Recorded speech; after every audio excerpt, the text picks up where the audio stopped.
안녕하십니까, 하방촌입니다. 오늘은 편복에 대해서 알아보겠습니다. 편복은 박쥐를 뜻합니다. 박쥐. 한자로는 이제 편복인데요. 그 복자가 실제 우리가 복복자라고 하는 복자와 발음이 같아서 이 박쥐에 대해서 길상물로 취급을 하고 있다는 점입니다. 그래서 박쥐는 복귀를 대표하고 있다. 복을 내려준다. 뭐 이런 복의 에너지를 보내준다. 이렇게 생각하고 있는 것이죠. 그림이나 도자기에도 많이 등장하는 것이 이 박쥐입니다. 5마리의 박쥐를 새겨 넣는데 조각을 하죠. 5마리는 이제 5자를 상징하니까 박쥐의 그 복자의 복자하고 합하면 오복이 됩니다.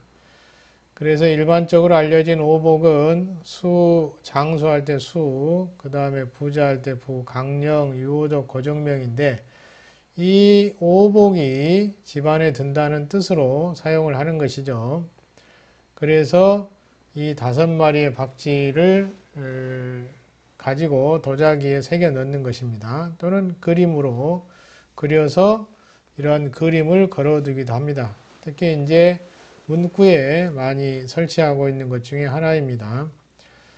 자, 박쥐의 문양을 보시면 이런 식으로 되어 있는데요. 박쥐 5마리가 있죠. 그리고 가운데 복자가 있습니다. 복자. 그래서 오복을 상징하는 것이죠. 집안에 오복이 가득하라. 가득했으면 좋겠다. 자, 이런 염원을 담아서 이런 물품을 설치하고 있습니다. 자, 여기도 보시면은 이제 박쥐가 동전을 물고 있는 경우가 있습니다. 동전을 2개 물고 있죠. 이 그림에서는 이제 2개의 동전을 물고 있습니다. 즉, 이렇게 박쥐가 입안에 동전을 물고 있다면 앞에 돈이 있는 것이죠. 그래서 이런 것은 이제 의미하는 바가 곧장 복이 눈앞에 있다라는 뜻을 갖고 있는 것이죠. 그리고 이제 발쪽은 복숭아를 이렇게 발로 누르고 있는데요. 이 복숭아는 또 장수를 뜻하기 때문에 이 2가지 의미를 다 갖고 있는 것입니다. 복과 장수가 함께 완전하기를 바란다는 뜻을 갖고 있는 것입니다. 그래서 복숭아를 이렇게 내리받고 있는 형상을 만든 것이죠. 자, 원래 박쥐는 이제 이런 식으로 많이 만듭니다. 수명 숫자를, 글자를 쓰기도 하고요. 장수의 상징으로도 사용되고 있기 때문에 이렇게 한자로 새기기도 하고 문양을 만들기도 하고 입안에 동전을 물고 있기도 하고 이런 식으로 만들어서 사용을 하고 있습니다. 자, 이렇게 편복이라고 하는 박쥐는 여러 가지 좋은 뜻으로 많이 사용이 되고 있습니다. 특히 복귀를 뜻한다는 점, 이런 점을 강조하고 있습니다. 그래서 집안에 오복이 가득했으면 하는 바람을 담고 있고요. 그리고 또 문구에 설치하는데 문구가 아닌 다른 곳에 설치할 때는 이런 경우가 있습니다. 집안에 그 들보가 지나고 있을 때 그 들보 아래에 침대가 놓여 있다면 이것은 들보의 압박을 받고 있기 때문에 안 좋은 꿈을 많이 꾸게 되죠. 심리적으로도 또 신체적으로도 불편함을 느끼게 됩니다.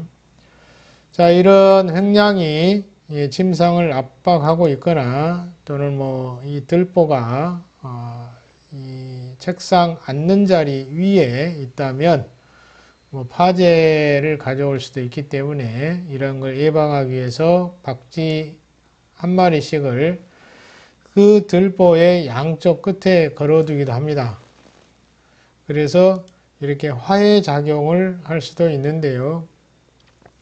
이런 화해작용을 하고 있기 때문에 이 편복은 풍수 길상물로 사용되고 있고 화살작용을 하는 것으로도 보고 있습니다. 화살작용. 그 다음에 또 하나 더 말씀드려보면요. 이 편복을 여러 마리 만들어서 이렇게 조각을 한 다음에 가운데 복자를 글자를 써서 넣습니다. 그래서 이 박쥐의 뜻과 뭐 복자 또는 뭐 수명 숫자 뭐 이런 걸 써서 같이 어떤 좋은 뜻을 복합적으로 나타내려는 이제 의도도 있습니다. 그래서 복이 하늘에서 내려온다 또는 집안에 길한 기운이 겹쳐서 들어온다라는 그런 뜻으로 사용되고 있습니다. 그래서 오복인문, 오복이 문에 이른다 이런 도안을 만드는 것도 그런 뜻을 갖고 있습니다.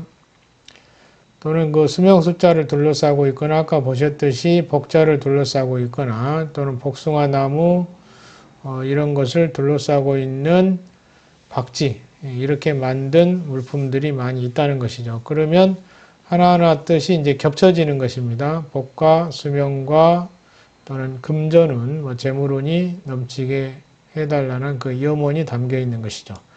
그런 의미를 담고 있습니다. 그 다음에 이제 집안에 놓여 있는 경우에도 이 편복을 설치함으로 인해서 뭐 재난을 구제하고 그 다음에 복을 증가시키며 뭐 수명을 늘려주기 위한 의도를 갖고 있는 것이죠. 자, 그러한 일을 해낸다고 보고 있는 것입니다. 그런 좋은 에너지, 좋은 기의 흐름을 보여준다라고 보고 있는 것입니다. 그래서 여러 가지 이제 오복, 즉, 박쥐만을 사용하는 것이 아니라 박쥐에 여러 가지 내용물들이 추가되면서 다양한 뜻으로 해석이 되고 있다는 점입니다. 이렇게 의미가 계속 확장되어서 이 박쥐는 다양한 용도로 사용이 되고 있습니다. 그래서 이제 정리하자면 박쥐는 그 복귀를 상징할 뿐만 아니라 화살 작용도 하고 있고 그 다음에 이제 그 수명 숫자라든지 여러 가지 길상의 뜻을 가진 의미와 결합하면서 건강과 장수를 뜻하기도 합니다. 또는 이제 뭐 동전을 앞에 입에 물고 있어서 복이 곧바로 눈앞에 이른다는 뜻을 의미하는 것으로도 사용을 하고 있습니다.